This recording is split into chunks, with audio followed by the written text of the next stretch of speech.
আসসালামু আলাইকুম রহমতুল্লাহ। আমরা হাট থেকে যে সবজির চারাগুলো আনছিলাম সেই চারাগুলো আজকে লাগানোর কাজ সম্পূর্ণ করলাম আর কি। তো চারা লাগানোর জন্য সব থেকে উপযুক্ত সময় আপনার বিকেল বেলা। তো যার কারণে আমরা আগে থেকে প্ল্যান করে রাখছিলাম যে আমাদের যে বিকেলে যে কাজগুলো আছে সেগুলো আমরা আগে দিয়ে সেরে রাখবো। তো সেই কাজগুলো আমরা আগে দিয়ে সেরে আর কি বিকালে ওই কাজটা করার চেষ্টা করছিলাম। তো বিকালবেলা যদি চারাগুলো লাগানো হয় তাহলে মরা তেমন একটা সম্ভাবনা থাকে না, কারণ বিকাল থেকে আবহাওয়াটা নরম থাকে আর সন্ধ্যার পরে আর কি কুয়াশা পড়ে, যার কারণে চারাগুলো মরার সম্ভাবনা কম থাকে। তো এই জন্য আমরা চিন্তা ভাবনা করছিলাম যে বিকালবেলা চারাগুলো লাগাই দেবো আর কি। তখন আমরা বিকালবেলা আসছিলাম চারা লাগানোর জন্য আর কি। তো এসে দেখে আমরা যে জায়গাটা চারা লাগাবো আর কি ওই জায়গাটায় কিছু পরিমাণে ময়লা ছিল।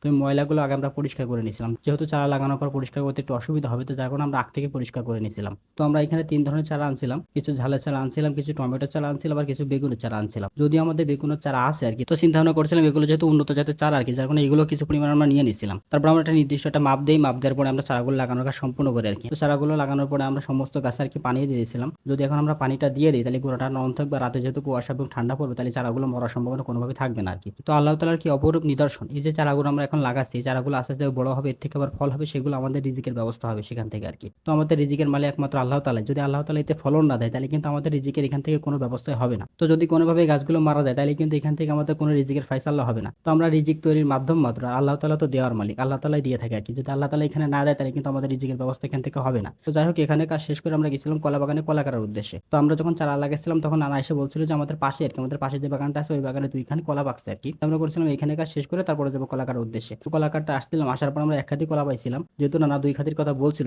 তো দুই খাদি কলার ভিতরে আমরা এক খাদি কলা পাইছিলাম, তো তার ভিতরে আর কি দুই ছড়া পাখি দেখে আবার খেয়ে নেছে। যাই হোক, এটা একরকম সৎকায় জারিয়া। তো আর এক খাদি কলা আমরা খুঁজছিলাম কিন্তু পাইনি, যেহেতু বাগানটা অনেকটা বড় আর কি। যেহেতু সন্ধ্যার সময় হয়ে গেছে, মাগরিবের আজান দেবে, যার কারণে আমরা সময় নষ্ট করলাম না, আমরা বাসার উদ্দেশ্যে রওনা হই আর কি। তো আজ এই পর্যন্ত, সকলে ভালো থাকবেন, সুস্থ থাকবেন, আর আমার জন্য দোয়া করবেন, আল্লাহ তাআলা যেন আমার কৃষিতে বারাকা দান করে। আজ এই পর্যন্ত, আসসালামু আলাইকুম।